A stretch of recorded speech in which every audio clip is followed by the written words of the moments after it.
may re-recommend ka daw na ano, mechanic para sa Z1. Marami. Unang-una, nagme-maintain nito si EA Ninja Shop. oh, magaling na mechanic doon si Sir Chris. Ibibigan tayo sa ano, Quezon. Kapaters Garage. Patrick's Garage. Si Dos Caldera. Happy nila yun. Ang galing yun. Sa Quezon. Pero kung change oil, 'di ba, ikaw din minsan. May nagtatanong pa rito. Normal lang daw ba yung temp na 113 sa Z1?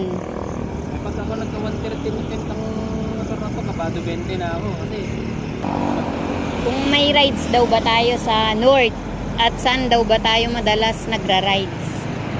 minsan yan, pa-north. Ayun, di ba ako pa-north? Pa-north, pa-south. Pero madalas na